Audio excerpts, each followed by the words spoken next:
This is a true story. Guns and money. Money and guns.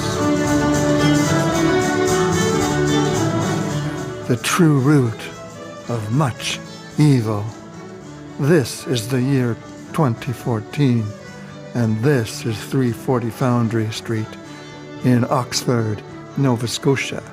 I bought this site unseen on the internet. Don't do it. And renovated it like this. I call it a soul renovation. Oh, beautiful. Beautiful.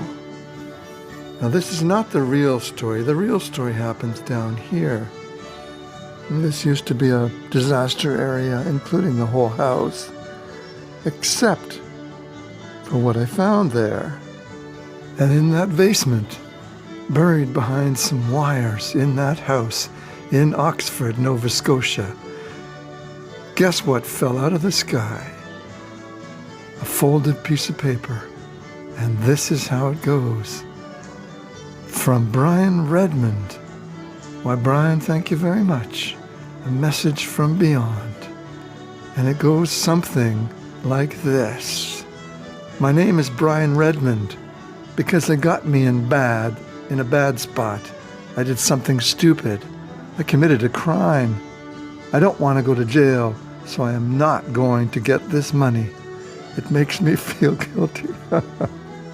So I'm just leaving it there in the hopes that someone who really needs it will find it.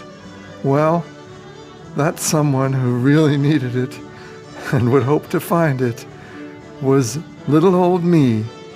And believe me, in 2014, 2015, I sure as hell needed the money because that house turned into the bottomless pit of it.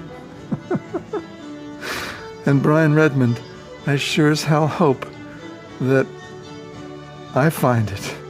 And that's the deep, dark secret of money and guns and money, and I am no exception to that rule because I got guns and money fever right then and right there.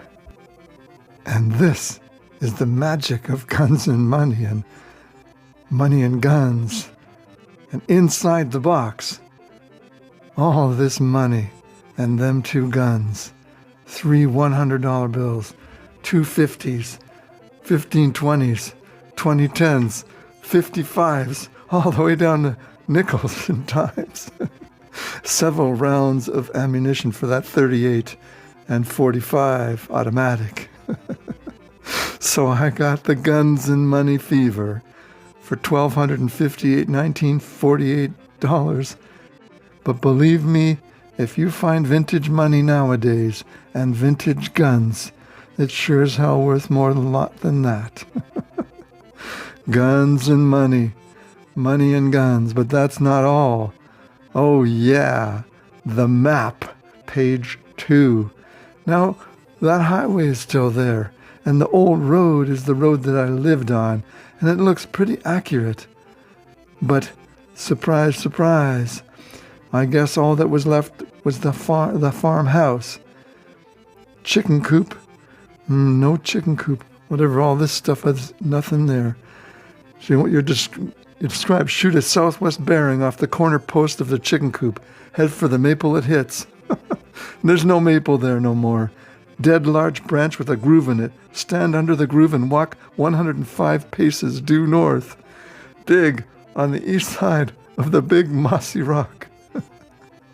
Marked 1948, Brian Redmond. Why, there's no treasure like a treasure map treasure. And there it is, 1948 on the mossy rock. On the east side. The only problem is, in the ensuing endless days, everything had been destroyed and moved and changed in that entire area. And look as I might, I could not find anything resembling anything on that map. Damn, all the money and guns and money. Could not find it. For in the slow passage of fast time, everything had been wiped out from the whole area.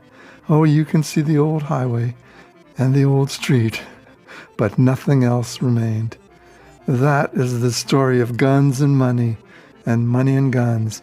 This is the house in 1948, and that little fella there, that's Clifford, who lived across the street the entire time and gave me much information and loving assistance.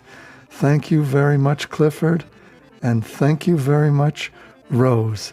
This is Clifford and Rose in 2015.